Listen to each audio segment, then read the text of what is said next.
Eu sou Patrícia Lins, psicanalista, e este é o meu canal no YouTube. Este quadro visa falar das relações entre pais, mães e filhos, como lidar com certos conflitos que aparecem nessa convivência. E hoje o vídeo vai tratar sobre superproteção e omissão na relação entre pais e filhos. Vamos lá?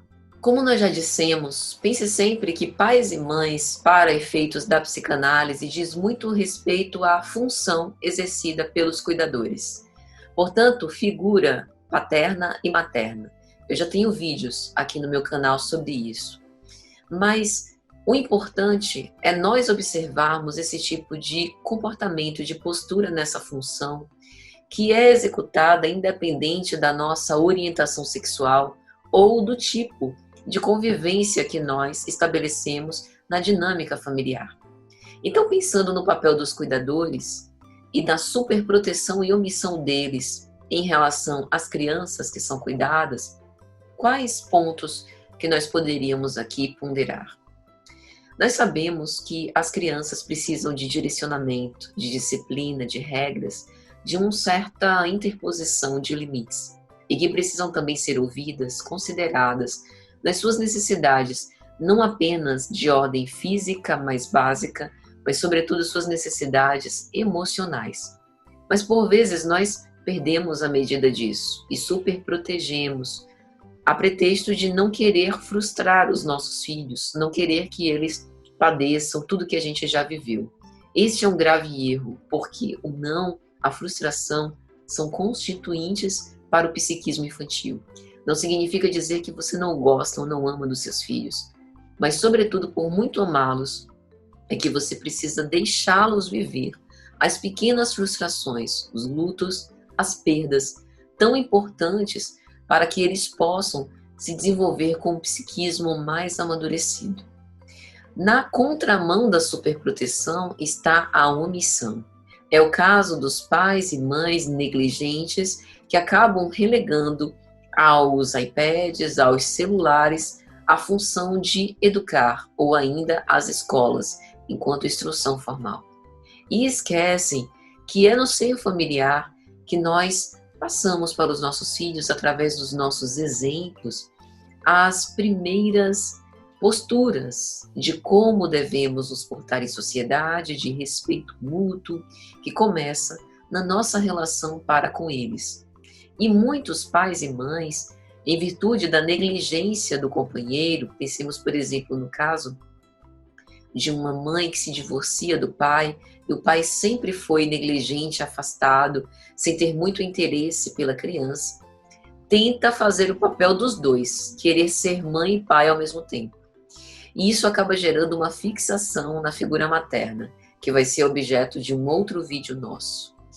E deixando essa criança com uma personalidade muito fragilizada, muito vulnerável, fazendo com que aquela mãe seja tudo para ela, gerando inclusive motor de fenômenos ansiosos no seu comportamento. Então é importante a gente repensar tudo isso. Será que você se considera uma mãe ou pai superprotetor? Ou acha que tudo que você faz está dentro da medida do aceitável? Como a gente pode definir essa medida do aceitável? Será que o seu filho tem um excesso de zelo?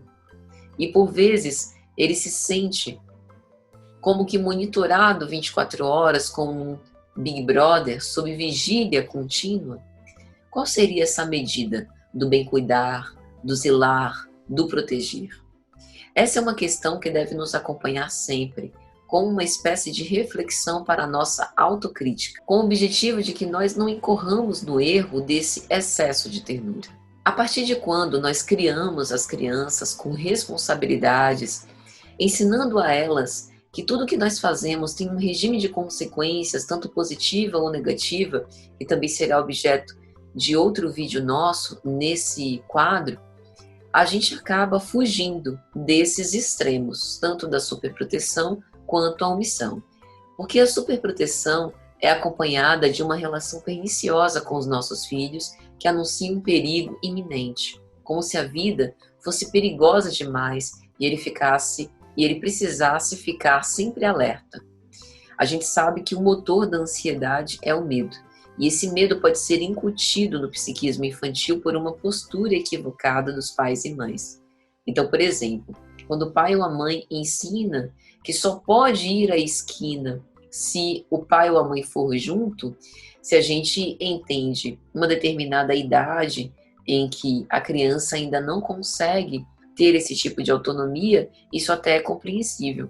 Mas à medida que a criança vai ganhando autonomia e responsabilidade, ela precisa ser educada a desenvolver uma certa percepção de riscos e cuidar mais de si. Então, alguns pais, a pretexto de ensiná-lo como ir até a esquina em segurança, vão contando para ele todas as tragédias que já aconteceram com pessoas que fizeram isso, ao invés de preparar a criança para atravessar a rua, ensinando a olhar de um lado para o outro, para ver se está vindo carro, para ver se está vindo alguma situação de risco.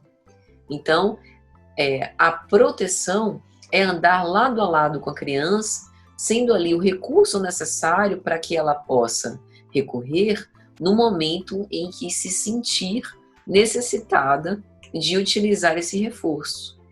Andar lado a lado não coíbe ou reprime a autonomia infantil. Pelo contrário, ajuda a desenvolver.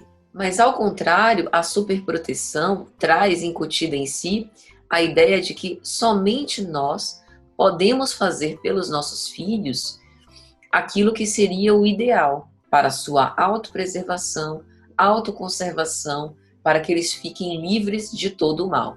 Como se os nossos filhos nunca fossem capazes de dar conta da própria vida. Por isso a gente sempre precise fazer alguma coisa por eles, tomar conta deles, vigiar para impedir que eles cometam erros, que eles se atrapalhem. A gente não pode impedir os nossos filhos de errar. É lógico que há certos limites para isso. Uma coisa é o nosso filho estar equilibrando os brinquedos e de repente aquilo tudo cair, ele errou, mas não sofreu com risco de morte por isso. Todas as vezes que nós agimos com superproteção, nós impedimos os nossos filhos de assumir certas responsabilidades importantes para que eles desenvolvam autonomia. E pais e mães que agem desse jeito podem ter a melhor das intenções, um amor imenso pelos seus filhos, mas esse amor pode se tornar nocivo quando se manifesta dessa forma incapacitante dos filhos para a vida, fazendo com que seus filhos sejam aleijados emocionais.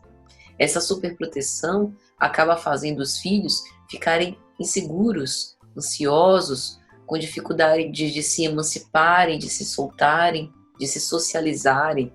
Filhos superprotegidos, em geral, são muito mais inibidos, mais tímidos, para se viver sempre atrás dos seus pais, que estão sempre na retaguarda para os atender. E acabam se tornando dependentes de uma forma infantilizada, utilizando sempre como mecanismo de defesa para o seu próprio ego a regressão, porque não conseguiram desenvolver a autonomia para responder aos diferentes estímulos e momentos da vida. Sob esse ponto de vista, a superproteção funciona como um impeditivo da construção da autossegurança e da autonomia, que são fundamentais para o desenvolvimento e amadurecimento psicológico de todos nós.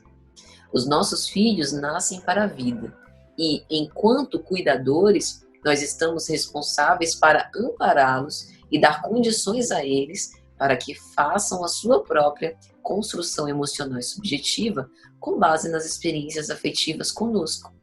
Experiências essas que devem prepará-los para que eles possam ser emancipados, para que eles resolvam os seus próprios conflitos, os seus próprios desafios, à medida que essas situações forem aparecendo. Só dessa forma, os nossos filhos poderão ter uma troca salutar com o mundo, uma troca significativa com a vida. Caso contrário, sempre viverão à busca deste amparo na figura do pai, na figura da mãe, e que inevitavelmente irá transferir para outros relacionamentos que ele virá a estabelecer, com aquele medo que ele não consegue ponderar ou localizar de que algo ruim pode acontecer a qualquer momento, e que na verdade foi uma projeção desse narcisismo parental. Este foi o meu vídeo sobre como lidar com a superproteção e omissão de pais e mães em relação aos seus filhos. Eu sou Patrícia Lins, psicanalista, e te vejo na próxima.